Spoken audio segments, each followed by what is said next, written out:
అందరూ మాట్లాడుకుంటారు.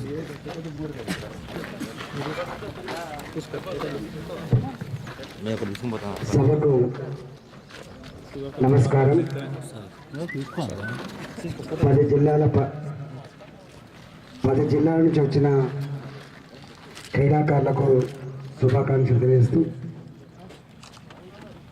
హాకీ జన్మించిన గడ్డ భారతదేశం.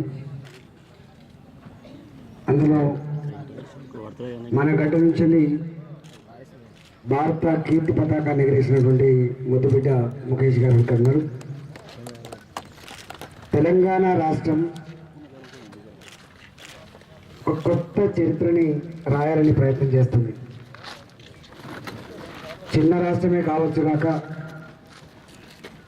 అనుభవం లేకపోవచ్చు కాక, కానీ దేశానికే చైతన్యాన్ని అందించిన గడ్డ తెలంగాణ గడ్డ కాబట్టి, పోరాట స్ఫూర్తిని, తిరుగుబాటు తత్వాన్ని అందించిన గడ్డ కూడా తెలంగాణ గడ్డనే కాబట్టి, మళ్ళీ దేశానికి ఒక మంచి క్రీడా స్ఫూర్తిని అందించినటువంటి సంకల్పం కూడా తెలంగాణ రాష్ట్ర ప్రభుత్వానికి ఉందని చెప్పి ఈ సందర్భంగా మనం చేస్తూ ఉన్నాం.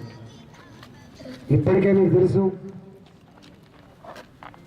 18 నెలల కాలంలోనే తెలంగాణ తన సొంత ముద్రను ఈ దేశ చిత్రపటం మీద ఆవిష్కరించింది. మన పరిపాలన, మన నిర్ణయాలు, మన రాష్ట్ర భవిష్యత్తుకు సంబంధించినటువంటి అంశాల నియంత్రణలో, నిర్దేశించడంలో దేశాన్ని ఇప్పటికే ఆకట్టుకున్నది.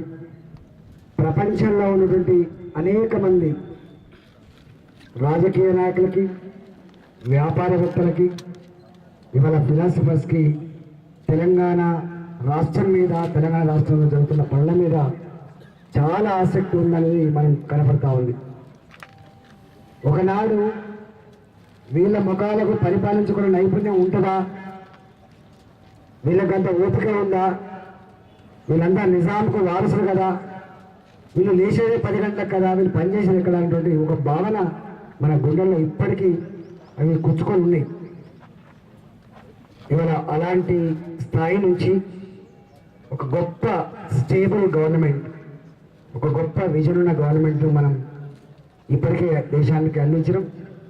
తప్పకుండా తెలంగాణ రాష్ట్రంలో క్రీడలకి ఇప్పటివరకు మా ఎమ్మెల్యే గారు చెప్పినట్టుగా విద్యార్థులకి చదువంటే మార్కులు మాత్రమే, పుస్తకాలు మాత్రమే అనేటువంటి చరిత్ర ఏదవుతుందో దాన్ని తిరిగి రాయవలసిన అక్కర ఉన్నది. ఇవాళ అనేక ప్రైవేట్ స్కూళ్ళల్లో కనీస ఆటలకి గ్రౌండ్ ఉండదు, అసలు వాటి పట్ల మక్కువనే లేదు. ఇవాళ మళ్ళీ గవర్నమెంట్ పరంగా స్కూళ్ళు కానీ, కాలేజీలు కానీ, విశ్వవిద్యాలయాలు కానీ చదువుకు ఎంత ప్రాధాన్యత ఉంటుందో క్రీడా రంగానికి కూడా అంతే ప్రాధాన్యత ఇచ్చేటువంటి పద్ధతికి మనం రూపకల్పన చేసుకోబోతున్నాం. గతంలో అలొకేషన్స్ కూడా లేకుండా డబ్బుల పరంగా ఇప్పుడు తెలంగాణ రాష్ట్రంలో ఇవాళ ముఖేష్ లాంటి వాళ్ళు కనుక ముందుకు వస్తే తప్పకుండా ఈ రంగంలో అన్ని రకాల సాయం చేయడానికి తెలంగాణ ప్రభుత్వం సిద్ధంగా ఉంటుంది.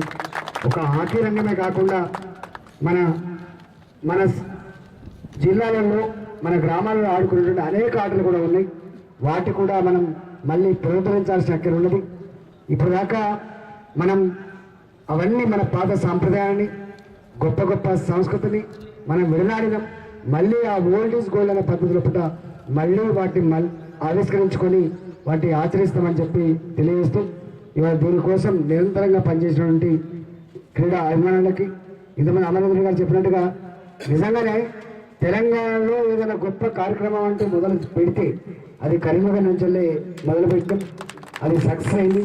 ఇవాళ కొత్తగా అసోసియేషన్ ఏర్పడి ఈ క్రీడలను మేము నిర్వహించుకుంటా ఉన్నారు.